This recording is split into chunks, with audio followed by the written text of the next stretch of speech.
গরম ভাতে কাঁঠালের বিচি ভর্তা খাওয়ার মজাই আলাদা। যারা পছন্দ করেন তারাই বুঝতে পারবে এই ভর্তাটা খাওয়ার মজা কতটুকু। আজকে আমি কাঁঠালের বিচি ভর্তা বানাবো। অনেকে হয়তো এই কাঁঠালের বিচি ভর্তা বানাতে পারেন, যারা টোটালি ভর্তাটা বানাতে পারেন না তাদের জন্য। আমার কাছে কাঁঠালের বিচি ভেজে ভর্তা বানানোর চেয়ে কাঁঠালের বিচি সিদ্ধ করে ভর্তা বানালে ওইটা বেশি খেতে মজা লাগে। তো কাঁঠালের বিচি ভর্তা করার জন্য আগে কাঁঠালের বিচিটাকে ভালোভাবে সেদ্ধ করে নিতে হবে। আমি খুবই ভালোভাবে সেদ্ধ করে নিয়েছি। সেদ্ধ করার পরে আমি কিছু পেঁয়াজ, কাঁচামরিচ এবং রসুন ভেজে নিচ্ছি।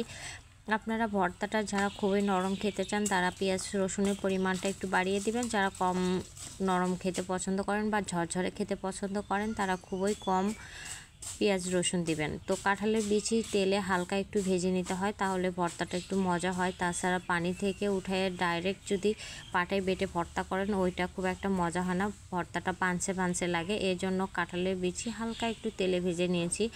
উপরে যে লাল অংশটা দেখছেন ওটা ফেলে দিলেও হয়, না ফেলে দিলেও সমস্যা নাই, ওটা সহকারে খাওয়া যায়। তো আমি ওটা সহকারে ভর্তা বানাচ্ছি।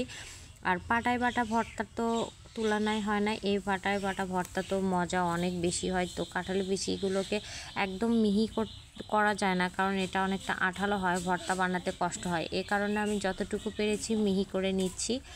তো কাঁঠালের বিচিগুলোকে আমার বেটে নেওয়া হয়ে গেছে। এখন এই পাটাতেই আমি পেঁয়াজ, রসুন, কাঁচামরিচ এগুলো দিচ্ছি। আমি কাঁচামরিচের পরিমাণ একটু কম দিয়েছি, এর মধ্যে শুকনো মরিচের গুঁড়া দিব। এই জন্য শুকনো মরিচের গুঁড়া বলতে ভাজা মরিচ গুঁড়া করে রেখেছি সেটার কথা বলছি। আর দিয়েছি সামান্য পরিমাণে লবণ। লবণ ছাড়া তো কোনো খাবারে কোনো টেস্ট আসে না।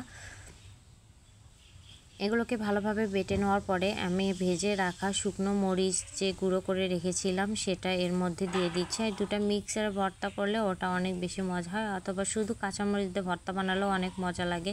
তো সবগুলো এখন একসাথে ভালোভাবে মেখে নিব। মেখে নেওয়ার পরে আমি একটু লবণ চেক করে দেখব লবণটা ঠিক আছে কিনা, কারণ পরে ঝাল দিয়েছি। তো লবণও কম ঝালও কম, এই কারণে আবারও লবণ এবং ঝাল দুটোই দিতে হলো।